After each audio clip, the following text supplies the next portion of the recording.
Okay, good morning. Shalom. Tubonye Imana ikingura ijuru muri iki gitondo. Fungura ijuru, fungura igitondo. Tubonye bigenda neza kwa. Tubonye Imana ingingo zacu zikora, amaboko akora, tuvuga, tureba, Imana yo ijuru habwe icyubahiro. Hanyuma rero nawe nimba wabyutse hino ukumva amaguru ari gukora amaboko, Imana tuyihaye icubahiro ku bwawe no kuri kose, sibyo? It's a new year, it's a blessing show. Please uyu mwaka mudukunde, please mukore subscribe, like, share, show us some love, sibyo? Mutwereke urukundo, mudukunde, mudushyigikire, sibyo abashuti bacu? Nukuri niko bimeze. So gitondo yo ndumva nifuza kuvuga ku kantu kamwe.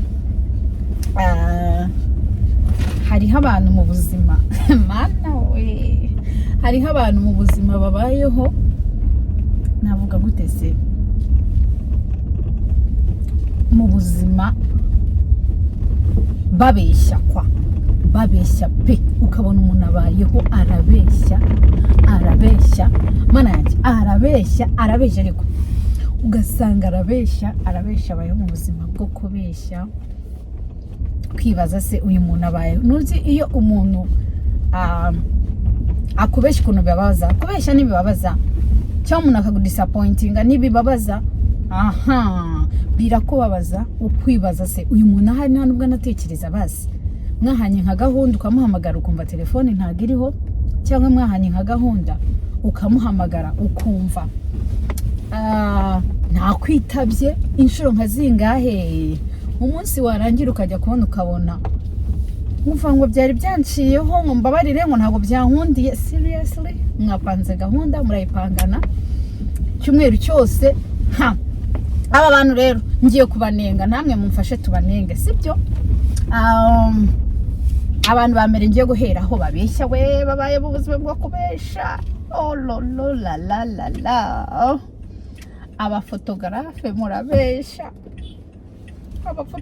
murabesha, ajobundi hari umufotogarafe wabeshe sister wanjye, ariko murabeshya kandi ntabwo ari umuco mwiza. Ubundi ibintu bitari bushoboke, it's better kuvuga ngo ntabwo bishoboka, cyangwa nawe ufite gahunda ukabivuga, ntacyo bitwara nshuti yanjye. Ariko umuntu kumwizeza ku gitangazo ugasanga byanze, mana yanjye birababaza. Abafotogarafe murabeshya, nisubireho. Abandi bantu ntabahera. Abafundi murabeshya, mana we, abafundi barabeshya we, murabeshya we. Abandi bantu babeshya nabo ubuzima bw'abantu bari akazi baba bakora simbizi pe, ariko kubeshya buriya mu kazi ntabwo ari byiza pe, bigutakariza agaciro k'akazi kawe. Simbizi, ntabwo kuvuga ngo nakazi nkora ngo gatuma mbeshya, that's not excuse pe. Abadozi barabeshya, abadozi murabeshya, abantu badoda imyenda y'abantu ugasanga yababa we yego igitambaro kitari cyawe cyane. Shushu we, umva mubwire shushu, hari umuntu ejo wundi batuburiye, yari yabuze umubyeyi, bamuha igitambaro kitajyanye n'ipantaro kuri finale. Umupapaza yikocinze azi ko agiye kwambara, akajya guherekeza umubyeyi we. Nshuti yanjye asanga bavanze tise y'undi muntu, ni black ariko zose ntago ari tise zimwe. Arazira avuga ngo sister wabona izi tise zisa, andamubwira ntago zino tise zisa pe. Ndamubwira taye uyu muntu uramupira se pe, aya matise aratandukanye. Umupapa arasarati, naye nabonaga ko bidasa, ngo kimwore bino bintu, ariko se abantu nohereje ngo kukibazanye bino bintu, utangira kwivugisha ako kanya kandi umuntu aje ari kuri pressure ashaka kugenda. Guys, nisubiyeho, abantu badoda pe, nimba ikintu uzi ko uzazagikora mu minsi 2, ihangane ubibwire umuntu amenye ko ari iminsi 5. Abatayeri bo nakageso, abatayeri murabeshya baceri. No kuri reka tubanenge, mwisubireho, habeho abatayeri bazima, sibyo? Abandi bantu abadekorateri tata we, abantu badekora mu makwe ngo mu mafete ibintu runaka, disappointinga. I'm sorry to say this, mura disappointinga, murababaza abantu, murababaza ibyo ntago ari byo, ntago byagakwiye kubaho, sibyo? Kuki umuntu akubwira igihe, mana we unyibukije umuntu, uzi ko umuntu akubwira ngo ndazinduka ngo mwitonde cyakarende kore akaza saa 3 kandi ibyo akoze akabikora nabi yirukanga kubera pressure, akagwa ibintu utamuhaye, akagwa ibintu. Abadekorateri please, turabubaha mu kazi kanyu, turabizi ko kabaho ibintu byinshi, ariko emerera umuntu ikintu uri bubashe guhanduringa, sibyo? Turabanenze, murabeshya ubuzima bwanyu, namwe murabeshya, simbizi, ariko hariho abantu bazima maybe, ariko murabeshya benshi. Abandi mumbwira abandi bantu babeshya, we mubambwire tubanenge, we abandi bantu babeshya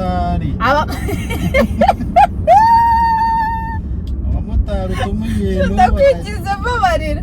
Abamotari murabeshya, urumva kijyane akaza kumugeze cy'imirongo kandi yaragiye Kabeza. Sesho ko numva ngo hari umuntu watumye amutumye cy'imirongo ahita yigira Kabeza. Anyway, abamotari namwe murabeshya, trust me, murabeshya kandi ibyo ntago ari byiza, sibyo? Nukuri twisubireho, ibyo bintu byo kubeshya ntago ari byo, murenge murabeshya.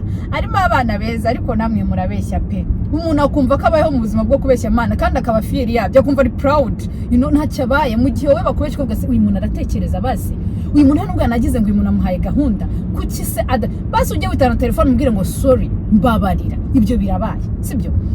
Abandi bantu babeshya mumfashe muri comment, mumbwire abantu babeshya, mumbwire please, tubanenge bamenye ko kubeshya ari bibi, kuko nawe umuntu ababeshya bayizeza igitangaza nago bababara. Abantu bateka mana yanjye we guys, bateka mu makwe, abantu batekera abantu mu mago man, wicara mu bukwe bagusabye bagutanze ariko isahani zitaragera ku meza, ugira pressure kuva haguruka ukajya gutuka nk'umuntu. Mukajya mucumuza abantu mu bukwe ari ku munsi wo kwishima kwabo, mujye mubareka bishime, babeho nta stress bafite. Mana yanjye uzi ko umugeni agira pressure akagira stress hejuru y'ibiryo man, Jesus, hejuru y'umudekorateri. Come on, seriously man, abantu muteka mwihangane mujye muvuge noneho ku kintu kijyanye n'umugeni man, try to behave pe. Ndabinginze abantu mikenyero ngo abakobwa ngo babuze, mugatera pressure umugeni akenda gusara, umunsi ukagenda nabi. So mbwira abandi bantu, yigo mbwira namwe mumbwira abandi bantu babeshya, ahubwo se ko tubamaze, ninde muntu uvugisha ukuri? aba makeup artist baba we uvugiye akantu urakoze, umvugiye akantu, umva mbabwira abantu mana we bakora makeup, please behave. Makeup unyibukije umunsi w'ubukwe bwanjye, ibintu byambayeho mana we, barananze, barasaza, baravuga ngo ugiye turamutanze, barategereza, kumbi mukobwa yibereye muri makeup ahandi hantu. Mana yanjye n'ubuzima ngika mbabwire, ibintu bya makeup nubwo ari byiza ariko biratugu. Nukuri nimba hari abantu bakora makeup beza turabashimiye, ariko still ndagaruka nenga ku bantu bakora makeup batinda nibazire ku gihe. Please mwisubireho abasheri, mwisubireho pe, ntago ari byiza ku disappointing umuntu, birababaza. Behave, sibyo? So mumbwire n'abandi bantu, abandi mubambire muri comment, ariko my target numvaga nshaka kubivugaho, numvaga nshaka kubibabwira. N'abandi bose bagerageza kubikora ntago ari byiza pe. Abo tuzi nyine bafashe akazi, abo tuzi bafashe nyine amazina kandi bumva nta kibazo bibatwaye, ariko ntago ari byiza, sibyo? Behave, turabanenze ku mugaragaro, birababaza kubeshywa, namwe nimukabikorera abandi. God bless you, we love you. Please do subscribe, comment and share. Mubwira abantu tubivuge, tubwira abantu ko kubeshya atari byiza, tubwira abantu ko kuvugisha ukuri ari ingenzi, n'ibintu utabishoboye it's better ko ubivuga. Nimba utabibashije please do ubivuge, wibwira umuntu ati wenda ntago nzabonekera igihe, ntabwo nzabasha kuhabera igihe, ubimubwire ni byiza, biraryoha kuruta uko wamubeshya, siko bimeze. So mumbwire muri comment, mumbwire abantu, ariko tunashimira abantu babikora neza. Nimuzi hari abantu babikora neza, please appreciate them, mubashimire, mubabwire ko bakora akazi neza, hanyuma n'ababikora nabi tujye tubagaya, sibyo? Ubwo mbavuze ko side imwe yo kubeshya sibyo. So Imana ibaha umugisha cyane, ibagire neza, ibasetse. God bless you, I love you all.